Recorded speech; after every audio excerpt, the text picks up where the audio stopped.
Hello students, सुप्रभात, good morning. हमारा आज का विषय है मांग की लोच। कौन सा? मांग की लोच, इलास्टिसिटी ऑफ डिमांड। देखो बेसिकली अगर हम देखें जनरली हमने जो अब तक पढ़ा है मांग क्या होती है, मांग के बारे में हमने पढ़ा था। मांग क्रेता द्वारा एक निश्चित समय व निश्चित मूल्य पर खरीदी गई मात्रा। मांग में मेरे पास दो वर्ड्स आए, एक तो है निश्चित समय और मूल्य। यहां हमारे पास पर खरीदी गई मात्रा क्या कहलाती है? मांग कहलाती है। दूसरा जो हमारे पास आता है, हमने एक वर्ड्स पढ़ा, एक टॉपिक पढ़ा था, मांग का नियम। मांग का नियम क्या कहता है? लॉ ऑफ डिमांड क्या कहता है कि अन्य बातें समान रहने पर, अन्य बातें समान रहने पर यदि वस्तु की कीमत में कमी होगी तो मांग में क्या होती है? वृद्धि होती है, और कीमत में वृद्धि होती है तो मांग में क्या होती है? कमी होती है। बेसिकली अगर हम देखें तो किसी भी वस्तु की जो मांग होती है dx बराबर फंक्शन ऑफ किसका फलन होती है? px होती है। pr income, taste, population, fashion, weather और ईटीसी। किसी भी वस्तु की जो मांग मात्रा है वो इन सभी फैक्ट्स पर क्या करती है? निर्भर करती है। ठीक, अगर हम बात करें यहाँ से, अगर other things in being stable, ये सभी क्या हो? स्थिर हो, इनका मांग पर कोई प्रभाव ना पड़े, इन फैक्ट्स का मांग पर कोई प्रभाव ना पड़े, केवल और केवल डिमांड प्राइस का इफेक्ट पड़े। किस पर? डिमांड पर। मतलब ये सारे फैक्ट्स क्या हो? स्टेबल हो, इन सभी फैक्ट्स का वस्तु की मांग पर कोई प्रभाव ना पड़े। Other things is being stable, then यदि p बढ़ेगा, px बढ़ेगा, एम्प्लाई हमारे पास क्या होगा? dx कम होगा। dx का मतलब x वस्तु की कीमत बढ़ेगी तो x वस्तु की मांग मात्रा कम होगी। और यदि px हमारे पास कम होगा, x ऑफ प्राइस, x वस्तु की मांग कीमत कम होगी तो dx हमारे पास, सॉरी, यदि हमारे पास ये कम होगा तो ये हमारे पास क्या हो जाएगा? बढ़ जाएगा। मतलब कीमत और मांग के बीच कैसा रिलेशन पाया जाता है? नेगेटिव रिलेशन पाया जाता है। ठीक, अब यहाँ हमने ये तो पढ़ा मांग के नियम में कि यदि वस्तु की कीमत में कमी होगी तो मांग में वृद्धि होगी, और कीमत में वृद्धि होगी तो मांग में क्या होगी? कमी होगी। लेकिन हमने ये नहीं पढ़ा कि भाई कीमत में कमी होगी, कितनी कमी होने पर मांग में कितनी वृद्धि होगी, और कीमत में कितनी कमी वृद्धि होने पर मांग में कितनी कमी होगी। तो मतलब हमें मांग का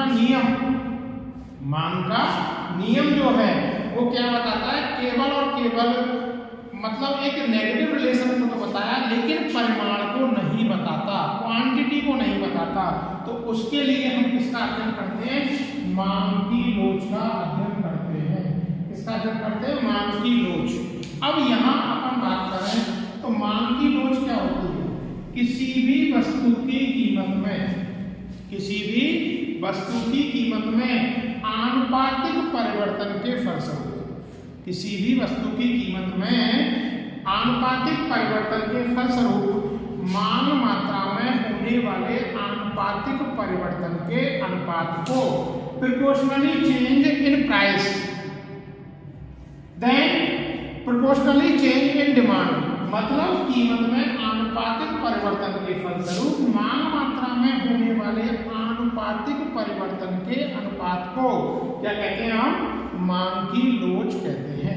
या अपन जनरली में एक परिभाषा दे सकते हैं कि वस्तु की कीमत में प्रतिशत परिवर्तन के फलस्वरूप, वस्तु की कीमत में प्रतिशत परिवर्तन के फलस्वरूप मांग मात्रा में होने वाले प्रतिशत परिवर्तन, ईडी बराबर क्या होगा? मांग में प्रतिशत परिवर्तन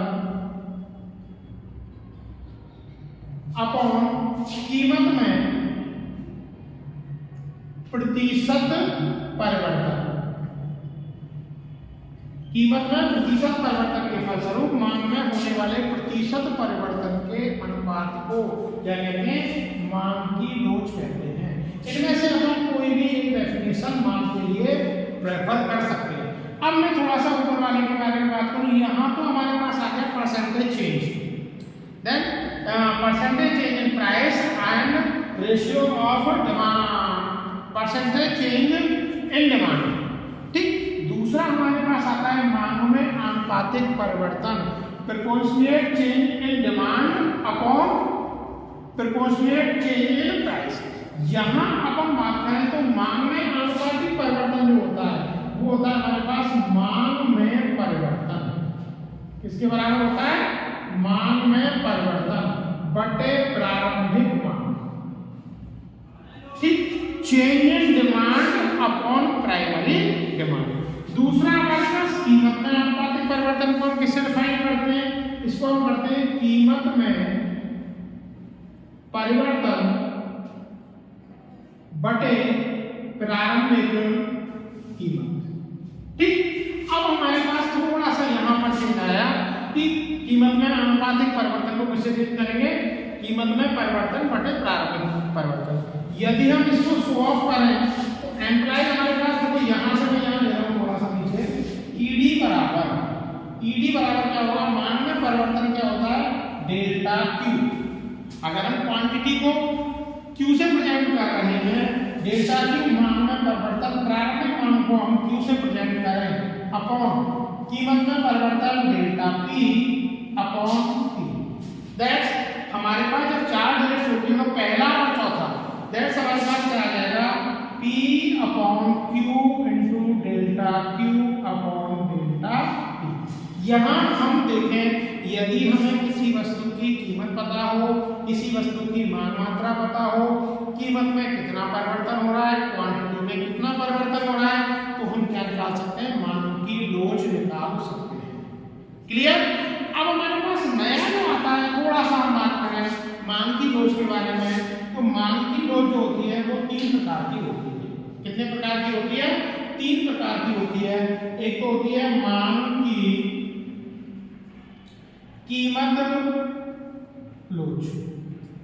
कौन सी होती है, मांग की कीमत लोच। इसको भी देखो मांग की लोच और मांग की कीमत लोच, इन दोनों को बेसिकली अगर अपन देखें तो ये दोनों एक ही संदर्भ में आती है, एक ही कंसेप्ट में आती है। इसको हम ईडी से ही प्रेजेंट करते हैं, कुछ जगह ईडी कुछ जगह ईपी, दोनों सिमिलर हैं। इसका भी हमारे पास फॉर्मेशन अगर अपन पढ़ें तो यही सिमिलर आता है कि मांग में आनुपातिक परिवर्तन बटे कीमत में आनुपातिक परिवर्तन, या मांग में प्रतिशत परिवर्तन अपॉन कीमत में प्रतिशत परिवर्तन। ठीक, दूसरा हमारे पास आता है मांग की आड़ी या तिरछी लोच। मांग की आड़ी या तिरछी लोच, इसको अपन बोल सकते हैं ई सफिक्स सी, क्रॉस।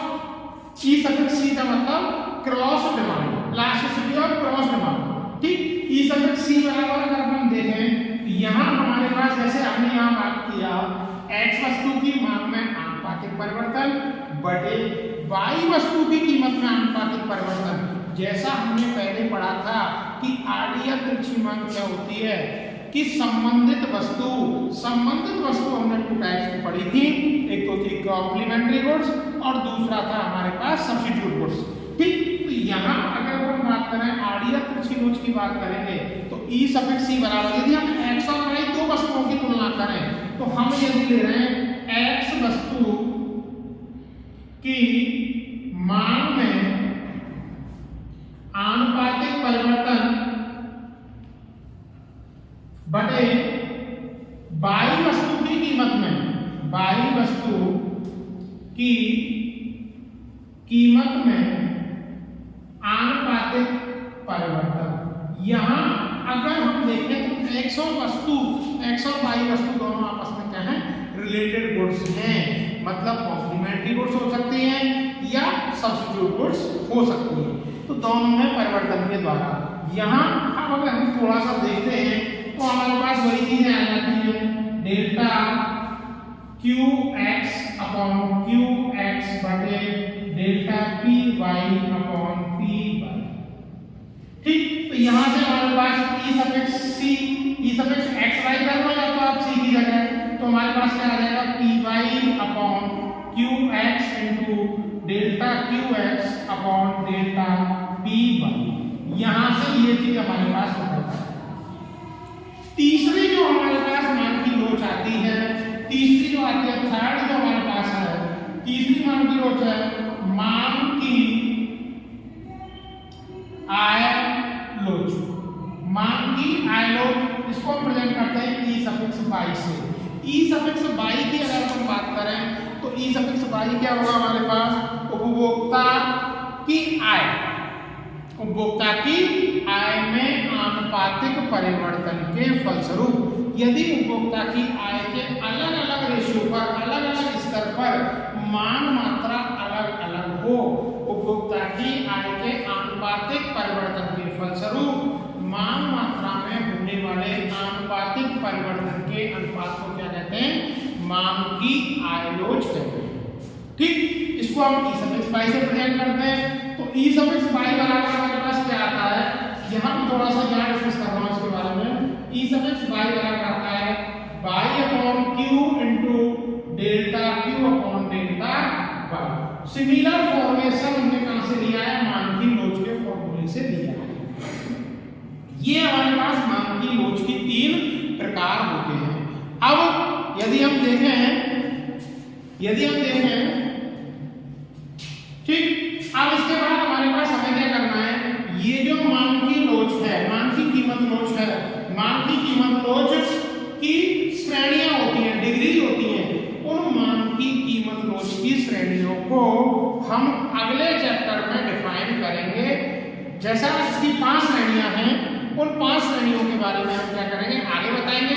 और मान की जो लोच है, मान की लोच को मापने के भी प्रकार हैं 5, कहीं 4 मिल जाते हैं, कहीं 5 मिल जाते हैं। तो हम 4 जो प्रकार हैं बेसिक इसके, उन प्रकारों के बारे में भी नेक्स्ट चैप्टर में अध्ययन करेंगे। थैंक यू, धन्यवाद आप सभी के लिए।